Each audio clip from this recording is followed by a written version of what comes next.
we got a new blog and you're gonna wanna read it. It's called What You Need to Know About Life Insurance Riders. All right, so I have the blog in front of me right here. I'm gonna cover 2 or 3 of the most common life insurance riders. Go to the blog, read the rest of them. It's a lot of really good information on here. But the first one we got, term conversion rider. The term conversion rider essentially is for anyone who chooses a term life insurance policy and you have a term conversion rider on there. It allows you to switch from a term policy to a permanent life insurance policy without having to go through medical underwriting again. If you're on the fence about term life insurance versus permanent life insurance, find an insurance carrier that has the convertibility option on there, has that rider on there, so you can make that decision later if you want to convert to a permanent life insurance policy. And sometimes you want to convert for a different rider for a different reason, like a long-term care rider. That's the next one I want to cover. Long-term care rider, you can tack that onto a permanent life insurance policy, and it allows you to forward some of the death benefit to pay for long-term care expenses.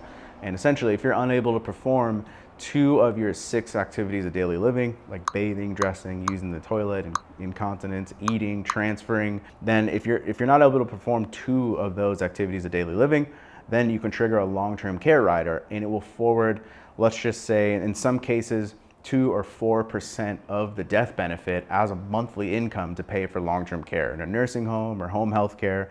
It can really be a saver to your retirement nest egg if you have some type of long-term care coverage. So I would absolutely consider having that. All right, next one I want to talk about, it's a return of premium rider. Again, if you're on the fence between term and permanent life insurance, some people like permanent life insurance because no matter what, the premiums you pay into it, your beneficiaries are getting that money. Well, the return of premium rider on a term life insurance policy, it's a rider that triggers at the end of the policy and you get your money back. If you want your money to come back to you, you pay for a 20-year term life insurance policy. At the end of 20 years, you're getting money back with that rider. Now, the premium is generally more expensive to have the return of premium feature on there, but later on down the line, you might be happy to get a lump sum check back for all the life insurance premiums you just paid into it. So you're gonna wanna check out the blog. There's 10 different riders that we have on there that we explain, and it's also gonna cover things like common mistakes to avoid when adding riders onto your policy, and we have questions about riders on there. There's a big Q&A section on there that's probably gonna answer a lot of the questions you could think of